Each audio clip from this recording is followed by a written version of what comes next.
You're listening to the AFTERBUZZ TV network, now the largest new media platform on the web, and your #1 source for after-show entertainment. Very good, Keith Johnson. From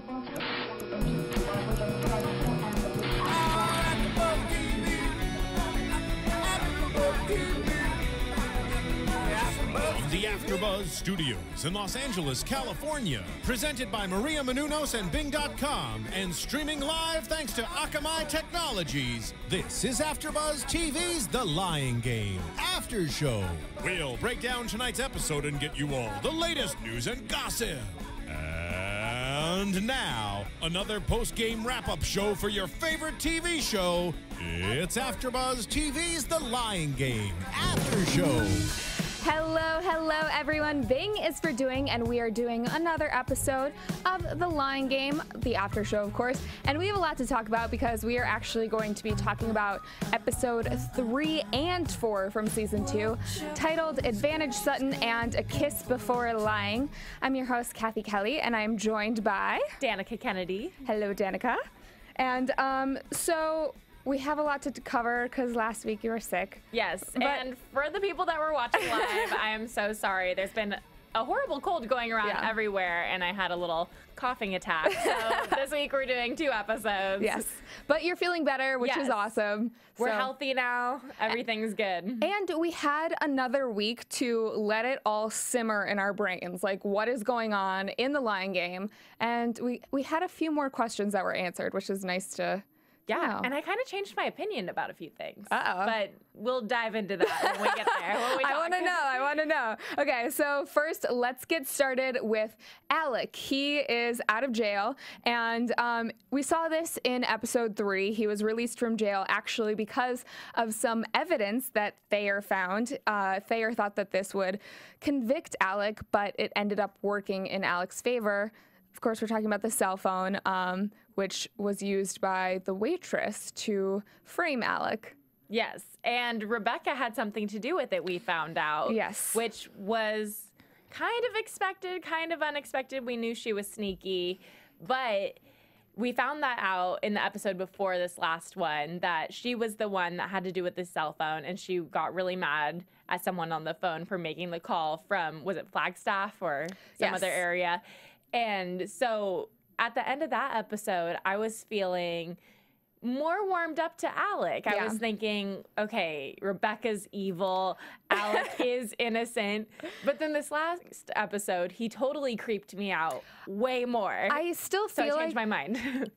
I can't tell, and I realize that they're making us believe that Rebecca's the one that framed Alec, but I still think that he's a bad guy. Like, I feel like he should be in jail, even if he wasn't framed. Yeah.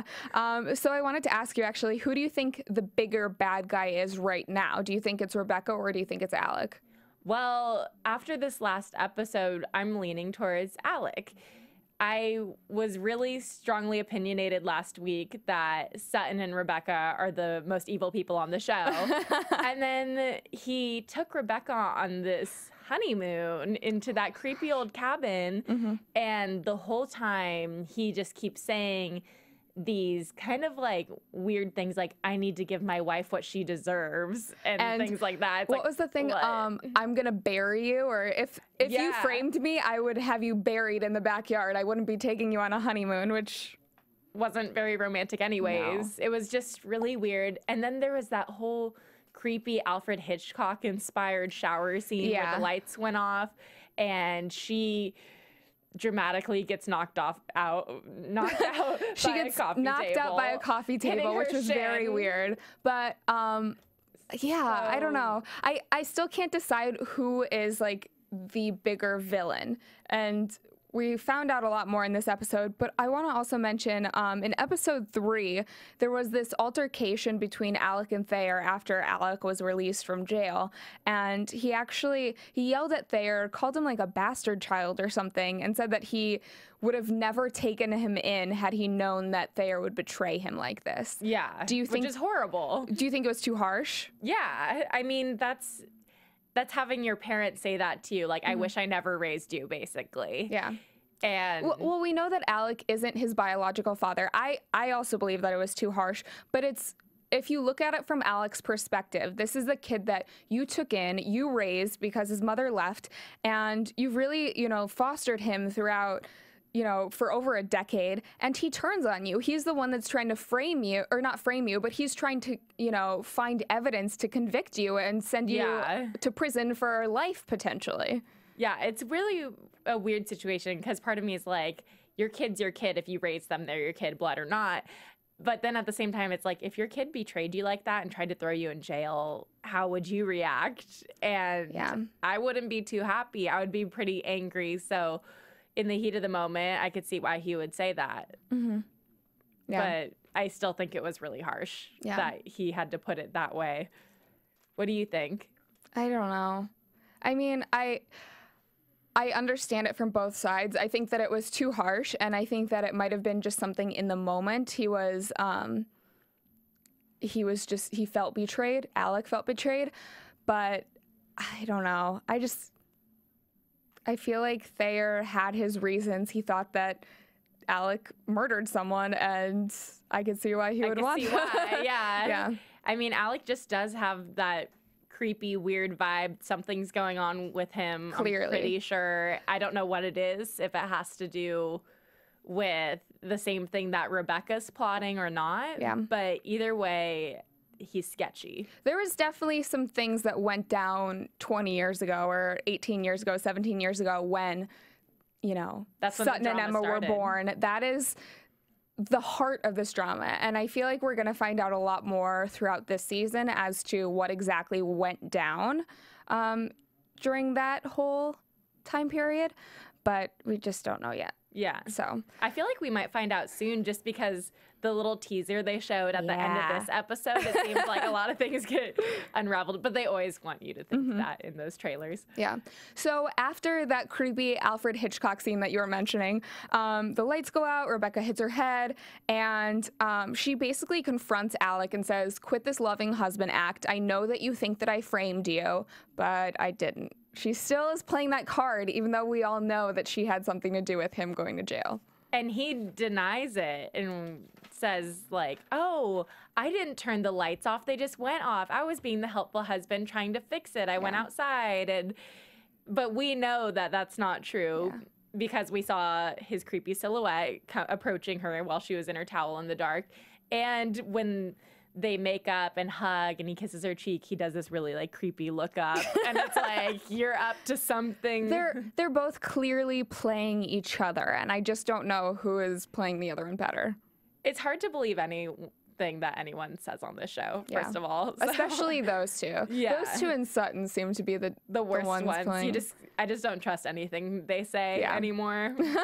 Well, let's move on to another love triangle. But before we do that, I just want to take a second to mention, if you're not watching us live and if you're not watching us on YouTube, then you should definitely subscribe to us on iTunes.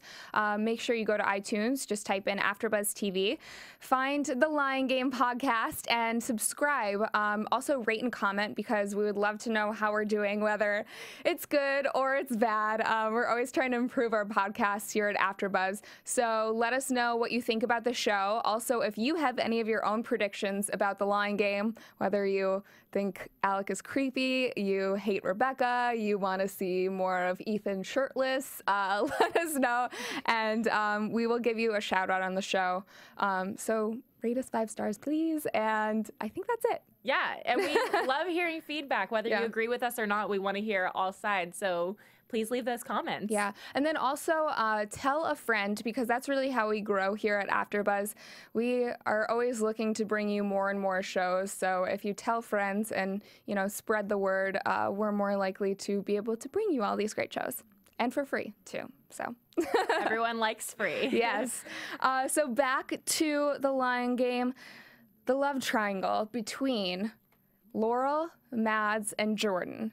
Mm-hmm. Things seem to be steaming up a little bit last week, and Jordan is, I can't tell if he's stuck in the middle or caught in the middle of all of this, or he's playing both of the girls. But if you remember last week, Mads and Tim Mads tried to like push him away while Laurel was asking him on a date. Just got messy, and it ended up with Jordan and Mads making out. Even though she was over that and realized that he was her stepbrother, she was like, I'm done with him. Yeah. And then he starts making out with her, and he's so hot that she's just like, oh, whatever. She keeps on saying that she doesn't like him, but you can tell that there's some sort of like magnetic connection where she's like drawn to him. Yeah, she's super into him whether she likes it or not, because she keeps saying that last episode and this episode. Yeah. She was like, I'm done, I promise I'm never gonna hook up with him again. And then she sees him by the pool like half naked and caves. Yeah, I genuinely don't think she's lying about this. I think that she genuinely does not want to have feelings for him. She doesn't want to continue their physical or emotional relationship. She keeps on trying to push him away. Especially because they're kind of related. Yeah, she's just a moth to a flame. Yeah, I think so too. I think she's weak and she can't help it. You think Mads is weak? She's weak for him. Yeah. Like she's getting drawn in very easily. And it's sad, I think, because Laurel's gonna find out and get hurt just because she promised, I think, even if she's over Jordan. Don't you think? I want to think that Laurel is over Jordan, especially in this episode. She told him off. She said that she doesn't want to yell at him. She's just not into him. That was a lapse in her judgment for the minute that she had a crush on him. And he was still gaming on her, like, let's go get breakfast. And she was like, go make out with your stepsister, you creep. I really wanted to like him at the beginning of the season because he is so gorgeous, but I'm starting to like him less and less. Like, I think you said Me it too, back. because he's a player now. Yeah, he's totally a player. And I actually wouldn't be surprised if while he's, macking on Mads, he's macking on Laurel, I wouldn't be surprised if he actually came on to Sutton again or another girl. I think he's a flirt and a player, and even though 3 weeks ago I was like, oh, he's so hot and lovable, now I'm like, I don't know about this guy. He's a little sleazy for me, but maybe I'm wrong. Maybe he does like both of them and he's torn apart. I don't feel that way, though. You've got to like one girl more and stick with her. Yeah. Just stick with one girl, please, Jordan. I feel like he's into Mads more. Yeah. Don't you? At this point, yes. I think earlier in the season, I thought that he was a little bit more into Laurel, but that might have been before he realized Mads was in the picture again. He thought that that was just like a one-night thing, and then she popped up at school. So, what do you think about the whole thing when Alec came home and saw that her footprints were there, like she had been there? Oh my gosh. What did you think went through his head? What's gonna happen with that? Don't know if he caught on that it was Mads, but I feel like there's a chance to have a lot of drama in the next couple episodes, especially since Mads is moving back in with Alec, with Rebecca, and with Jordan. If they keep hooking up, they're going to get caught. Exactly. Probably. And how awkward is that? It reminded me of, what's that movie? Drive Me Crazy or something with Melissa Joan Hart and that guy from Entourage. Yeah, where it's the step kids or whatever, because the parents end up hooking up and then they end up hooking up in the treehouse at the end of the movie. It is just kind of like that. I don't know. Similar plot. Or the Brady Bunch when Greg and Marcia when they had a fling. Yeah. Creepy. That's funny. But it should be interesting since even though Mads doesn't want to like him, she's definitely drawn to him. I don't think that there's any denying that they will hook up more throughout the rest of the season. It's just going to get weird because she's moving in, and she will be moved in next episode. So we're going to see how awkward that is when they live together with their parents. Yeah. Kind of. How long do you think it'll be until they get caught? I feel like they might get caught next episode. Really? They could. Yeah. I mean, they seem very drawn to each other. Do you think Alec will be pissed or he'll be supportive? Because we know that he really loves Mads. And I'm sure he would want her to be happy, but obviously he's also going to be protective of her, so... He seems really overprotective of her, so I feel like he wouldn't take it well, but he's also really distracted by all his drama he's going through, So he might not even notice or pay attention to it. Or on care. the other hand. Yeah, because he's going through things that are more important, let's be honest. Yes. So another dramatic love situation is the love square between Emma, Ethan, Sutton, and Thayer, which just got even messier this week. It made me angry this week. Yeah. Don't you think? Yes, definitely. So as you remember from last episode, or from episode 3, Thayer and Emma ended things because Thayer moved back to LA, and it ended up really abruptly for me. I don't know about you, but I feel like it ended too soon. Yeah, like they didn't talk about doing long distance. They didn't talk about any other options. He said that she couldn't convince him to stay. It was just very weird. Yeah. And he was kind of like, moved to LA with me, and she was like, wait, let me think about this. And he's like, I'm leaving, bye. It was very selfish. Have, like, a chance to even think of, should I go with him? Yeah. Like, think of her priorities or anything. Yeah, it was, in my eyes, it was really selfish of him to give her almost an ultimatum. Like, you have to come with me or else this is over. It's over. And I understand he's very conscious, I can't even say that right. Conscious of Emma's feelings for Ethan. It seems like there's still something there, but you can't give her like however many hours notice to come move to another state with you. Well, and then this episode, she realizes that she does like him and care about him, and takes the bus all the way out to LA to visit him, and there's a blonde girl in a towel there when she gets there. And he says that she is a friend. Do you believe that? Because my first thought when he was like, oh, she's just a friend, I'm like, oh, hot blonde girl in a towel, like naked and wet in your apartment. I was trying to think of it. Have we really seen Thayer lie yet? Not really. I don't think we have. And I was trying to think of, you know, this past hour or so that since we've seen the episode, I feel like he's not the type to lie. Like, I feel like Ethan lied, yes, he came clean after a while, but we really haven't seen, you know, that side to Thayer yet, so I don't have a reason to not believe him, but it did seem kind of fishy. The reason I thought he was lying is because he didn't say, like, oh, this is my friend, blah, blah, blah, when they were there. Is the thing that happened was he was kind of like, oh, don't worry about her, and he let Emma go off, and he didn't explain that's just my friend from surfing that's stopping by taking a shower or something. He didn't explain it in the moment, and then he let her sleep at a bus station all night, and then comes back and tries to be all romantic the next day and passionately kisses her and says, oh, that was just a friend yesterday. And so that's why I feel like he's full of shit, is because he didn't say it when it was happening. It's like he had a whole day to, like, think of how can I cover this up or something. Well, we were saying that while we were watching, just how he didn't chase after her. He let her, even though he checked the bus schedule to see when she was leaving, he let her sleep at a bus station. And in LA, which we know that's not that fun. No, it's kind of creepy. And clearly, I mean, I feel like if he was genuinely still into Emma and that nothing went wrong, he would have chased after her immediately, like kicked the friend out. The friend would have understood if it's just a friend, and he would have gone after Emma. But and just no letting cute girls sleep in a LA bus station at night. That's just not safe. No. That was the part where I was like, I don't know about him anymore. Yeah. I wonder what's going to happen with that, because if he's living in LA, what's their relationship going to turn into? Or maybe he'll move back to Arizona. Or maybe Emma will stay there. We don't know. It's a possibility, because depending on what unravels. She did say the reason why she came to see him was because she really cared about him, and she also wanted his help in deciphering these new clues she got about her birth mom. Yeah. So, I don't know. We'll see what happens with their relationship.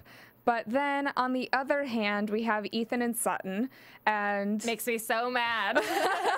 Yes. So, in episode 3, we saw the aftermath of them sleeping together after Jordan's party. Ethan said, I was drunk, I regret it, it's never gonna happen again, I'm still in love with Emma, and Sutton is still wanting him back. She ends up telling Emma at their tennis match that she slept with Ethan, and obviously Emma's hurt because she still has a spot for Ethan. She has feelings for him, but she's mad at him. Yeah. So in this episode, we see Emma tutoring Ethan still, and I mentioned this while we were watching the episode, but I love the line where Ethan's like, "Do you want to take a break?" And Emma goes, "No, we still have a lot of chemistry left to do." Yeah, it wasn't going to be biology, statistics, math, anything else. Nope, it's chemistry. Yeah, they have a lot of chemistry. They do have chemistry. And I wanted them to get back together because they obviously like each other and they're just angry at each other. But nope, that didn't happen. I still want them to get back together. But what ends up happening is I guess Sutton kind of comes into their tutoring session once they've moved to the motel and splits them up. Or I guess, I don't know, she's kind of a cockblock in that situation. She comes in, with coffee for her and Ethan, but not for Emma, of course. But by the end of the episode, Ethan and Sutton end up getting back together just because she's nice. She's nice, and she really does have a heart after all. Which is surprising. Yeah. Well, did we even talk about that whole thing about the speech that she was going to make? Yeah, we'll talk about it a little bit later. Okay, we'll bring it up. Yeah, I mean, what did you think about Sutton being nicer this episode? I was surprised because she's never nice, but I feel like she had that talk with her mom, and her mom was getting all sentimental about how the first time she brought her home from the hospital and how she's such a strong person and she admires her, and giving all these compliments about Sutton as a person. And I think that kind of reached her heart, and Sutton developed a soft spot in this episode and became a lot nicer and didn't want to ruin the family. Yeah. Well, okay, so we'll talk about Rebecca's plot to break up Ted and Kristen in a little bit, but last after show that you and I did, I remember there was this distinct scene where Rebecca was trying to get Sutton to go against Kristen, and Sutton was like, "You can't do that to my mom. I mean, Kristen." And that was when I was like, I feel like Sutton still has not feelings, but like she has a heart. She realizes that this is wrong and that Kristen is a good person. Well, even if you don't want her to be your mom, it's like she raised you for 16 years or something, and she's the closest to a mom you've ever had. It's hard to ruin that. Yeah. And so far, we have seen nothing but good things from Kristen. I don't think she's so nice. Exactly. She's always been the victim, and she's had all of these hardships just thrown at her, and she's handled most of them with like dignity and grace, which is a lot more than many of these other characters can say. And I think Sutton's starting to realize that, and that's why she was really nice this episode, which is why Ethan liked her. Yeah. But the only reason that Ethan originally liked Emma more than Sutton is because she was nicer. So I feel like she's just acting more like Emma, which is making him like her. I don't think she's doing that intentionally. I think she's realizing that lying gets you nowhere. If you're a good person and you're, genuine and you are loyal and honest to people, it's going to get you further than these games that you play and these plots that you have against people. I think you just summarized the whole lying game, like the moral of the story of this show. Yes. So one of the things that prompts Emma, and we didn't mention this before, one of the things that prompted Emma to originally go to LA to visit Thayer was Laurel's speech. And I wanted to touch on that before we head on to our next topic. But Laurel's speech was, why do you keep on going after Ethan, who keeps hurting you, and, you keep on helping him and tutoring him and all of these things. He keeps on hurting you with some other girl, which Laurel's clueless to. Yeah. And she's like, Thayer is loyal as a puppy dog, and you should go after him. He makes you happy. He's one of the good ones. So that's what made her go. She was telling that to Sutton, and Sutton's like, "Oh, he's so reliable," or whatever. And then Laurel's like, You say that like it's a bad thing. Yeah. But I almost felt like that was a wake-up call. Wake-up call. It was a wake-up call for Emma, but it also made me feel like Sutton isn't going to be over Thayer either. Like, it's just going to make this... Them both going after the worse. same guys all the time. Yeah. It's kind of creepy. I know. I don't know what to think about that. I still think... Sisters sharing boyfriends. Yeah, and swapping back and forth. That's why it's a love square. It's just going to be like a revolving circle after a while of them getting together. I don't know. But in the end of the episode, Thayer and Emma end up together, and Sutton and Ethan end up together. I don't know how you felt about this, but I still want Emma and Ethan to... Yeah, I still want Emma and Ethan to end up together eventually, but... Yeah, I was mad on both parts because I just didn't want Ethan to be with Sutton because he's just... Like, what about all the other times she's been so mean? She was nice one time in front of a group of people, and now he's, like, all over her. And then the whole Thayer and Emma thing, it's like, you let her sleep at a bus station, and you might have lied to her, in my opinion. I think he did, but I don't really know. I could be just making that up. But speaking about the whole Sutton-Emma thing with Laurel, I think she might be the next one to find out that there's twins. Yeah. I think she's onto them. Yeah, definitely. Well, with that whole... There was, like, a weird moment where Mads was talking to Emma on the phone, and she's like, well, how'd it go with Thayer? And Laurel walks in. She's like, who are you talking to? Oh, Sutton. And then Sutton walks in the room. Grabs the phone from her, and then she's like, a jerk again. Yeah. So... Another thing I want to mention from episode 4 is this creepy guy at the motel who kind of gives Emma some more insight into what happened after Sutton's car accident and the night that she stayed there.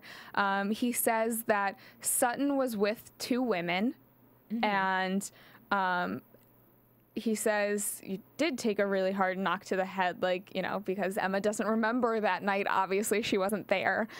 He just thinks it's Sutton. And we found out that he was paid to keep a secret. He was promised $80 to keep a secret, but was never paid because Sutton's a little skis-ball. Yeah. But Sutton forced him to lie for her to some guy that came looking for her. So he's like, these pictures or drawings that I made will potentially remind you of who you were with. Ends up giving them to Sutton, which doesn't help Emma out at all. But we see that one of them is very similar to, I think it was Rebecca. It was Rebecca. Yeah. So Rebecca and then, what was her name?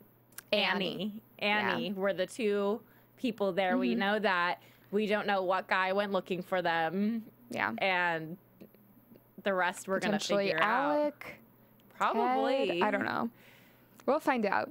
But I think it's Alec, but I don't know. I love how these things just work into place where it's like, oh, yeah, let me jog your memory because I'm an amazing artist, too. Yeah. I can do these, you know, amazing portraits of lifelike people, but... I don't know. That was just funny. I know. It's like a perfectly illustrated. It's like, oh, I just whipped this up so you can remember since you got a bump on the head. And she's like, wow. You would think most people, the best that they can draw are glorified stick figures. And the one person who happens to see who the women in the room are with Sutton is like this amazing artist. Yeah. Or you think he would just go up to her and be like, oh, you're with this lady with long brown hair. That looks exactly like you. Yeah. But just describe her instead of doing a full-on illustration. But hey, if you're an artist, I mean, go for it. He was using his talents. Yeah. And then when Emma brought it up to Sutton, like, oh, you owe this guy money and stuff, she goes, oh, he's a total creep. And then she's like, yeah, he was a little creepy. So more of her lies. More lies, more lies. So the last topic of the night. And the juiciest. Yes, Rebecca and Sutton's plotting. So we've seen throughout this season, Rebecca's obviously trying to get back together with Ted. And in order to do that, she has to split up Ted and Kristen's marriage. So Sutton is asked by Rebecca to take back her life from Emma. And obviously, we already talked about the tennis match that happened in episode 3. Sutton ends up winning by default because she tells Emma about Ethan, and it's huge mess. Thayer leaves. Sutton gets her life back. Jessica running off. Yeah. So automatically wins. And then we also had that whole situation where Kristen had to decide between going to a meeting about her divorce or going to couples therapy. And in the end of episode 3, she chose couples therapy, which I was really happy about. Me too. I want them to stay together. Yeah. I feel like his indiscretions were in his past. I feel like Ted has grown up so much and he wants to put it all behind him, and he doesn't really know how to escape all of the lies anymore. I think so too. And I don't think he wants to be a part of it. I think he wants to be with his family and just forget about everything else with Rebecca, and she's just not going to let that happen. I understand that all of the lies are huge and that they are detrimental to his and Kristen's relationship, but I feel like he does want to get past this, and he just doesn't know how.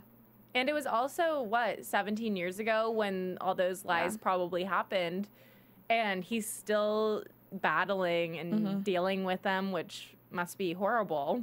I think he just wants to move on with his life and I still don't know. I mean, like, I'm siding with Ted right now, still, but like, he's still on everything. It's one of those things where, like, if you commit a huge crime or if you commit adultery or, you know, something huge in the past, it's still a big deal. Like, it doesn't matter if you did it a month ago or 100 years ago. It's still... That's true. And I used to really dislike Ted. He's grown on me. Like, in the first season, they would always have, like, these drive-by meetings where Alec and Ted would, like, drive up in the car next to each other and have, like, these private conversations and zoom off. Yeah. So that seems really sneaky, but we obviously haven't been seeing that since Alec's been in jail, and Ted just seems a lot nicer now. Yeah, definitely. So this week, Ted and Kristen have not couples therapy, but family therapy, which I don't know if I've ever heard of. Yeah, I guess they just wanted to bring it in. I think people do that, but I don't understand why they would in this situation. But it's part of the plan. They just needed couples therapy for now, and then they could involve the kids, or maybe just have, like, family meetings without someone. I think they should have just done couples therapy. Yeah. I feel like it's really, you know, Kristen has to trust Ted again, and that's their biggest battle. And Ted has to make sure that he's completely honest with Kristen from here on out, because if he isn't, then they're only going to have more complications arise. Do you think he is continuing to be honest? I mean, he can't continue to be honest until he is honest about everything in the past. That's the problem. I think that everything will come out sooner or later, so we'll just see what happens with them. So Ted announces that he's getting this award for, it's a humanitarian award, and the spouse is supposed to give a speech, which would be Kristen. She says she's not up for it yet, so the girls offer to give the speech instead.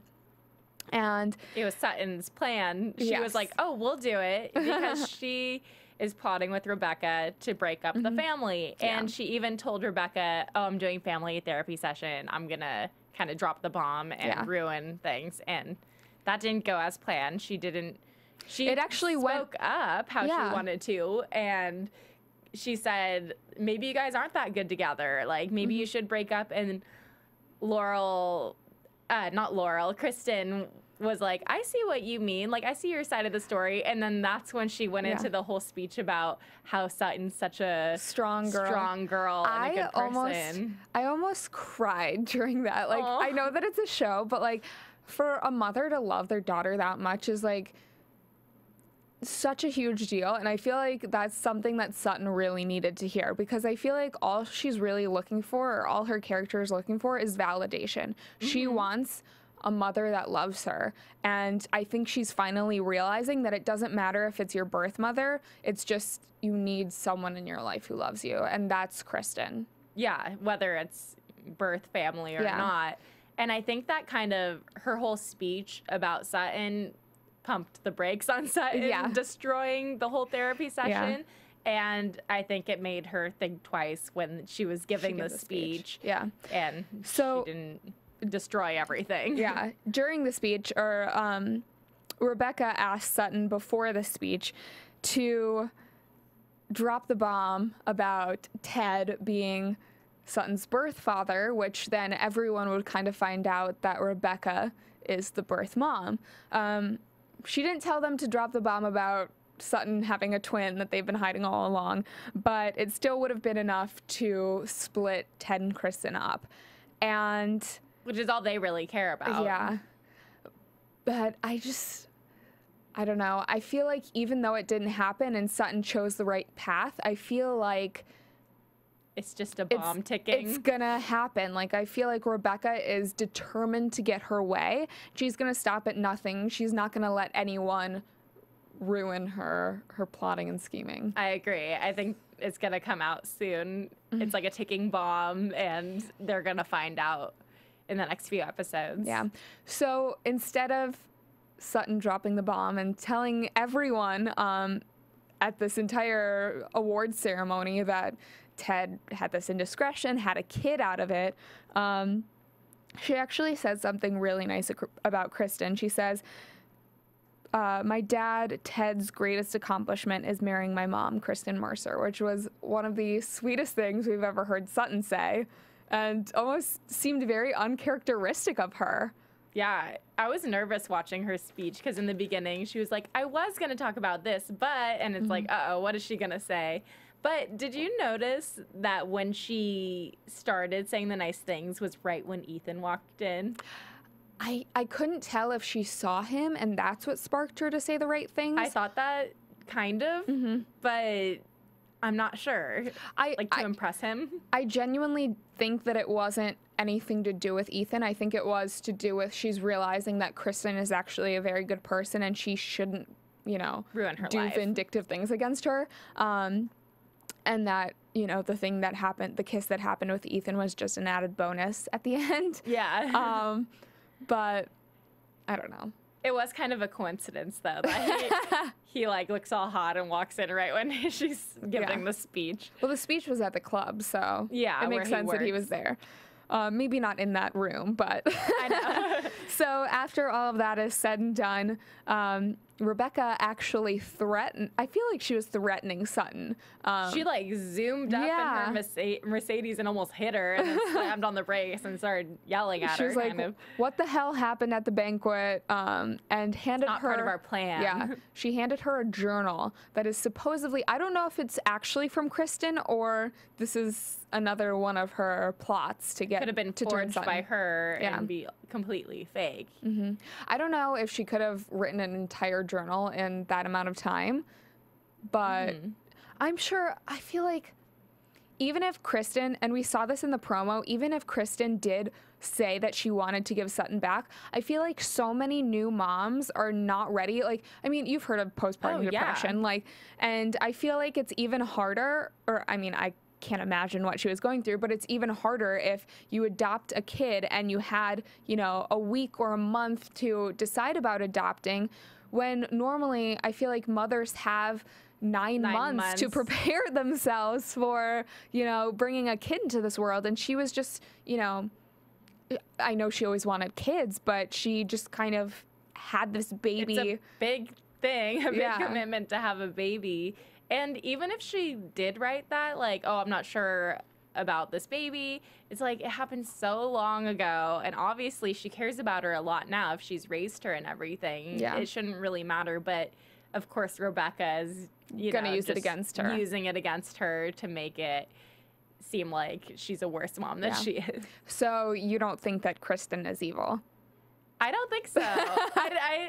I really like Kristen and Laurel. They're my favorites, and I feel like they're the most honest. Yeah. I would definitely be shocked if we, next week there's this bomb drop that Kristen's actually this horrible person. I would really be shocked, and I would probably be mad at the writers, but I would be really angry if Kristen I wouldn't know who to trust. Were evil. So do you have anything else from this episode that you want to cover? I think we covered. I feel like we covered everything. Yeah. There was a lot in both episodes 2 and 3, but I think we're gonna get even more in episode 5, which we're gonna get into predictions in a little bit right after news and gossip.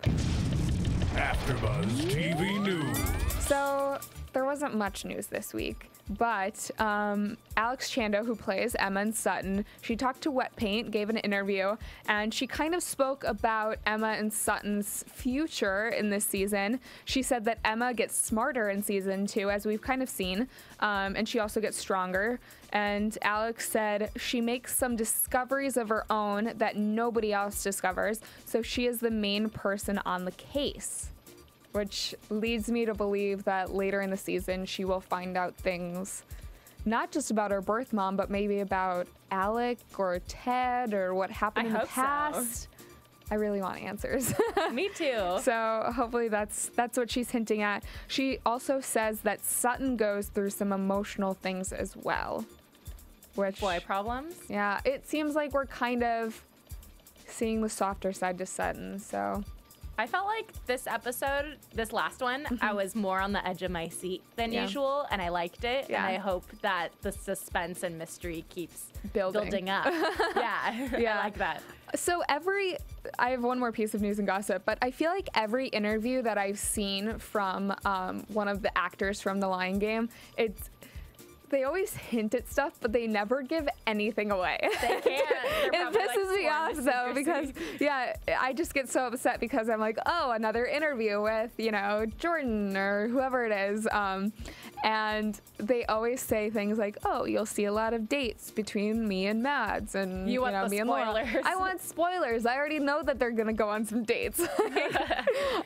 So, yeah, that's just my 2 cents, my rant for the after show. But the other piece of news and gossip is a couple weekends ago, Charisma Carpenter, Alex Chando, and Ali Gonino, and a bunch of other actors from The Lying Game went to a charity event called Bands for Beds in Hollywood, and that charity event actually raised money for schools in Uganda. So it's nice to see that, they're all banding together to, help out.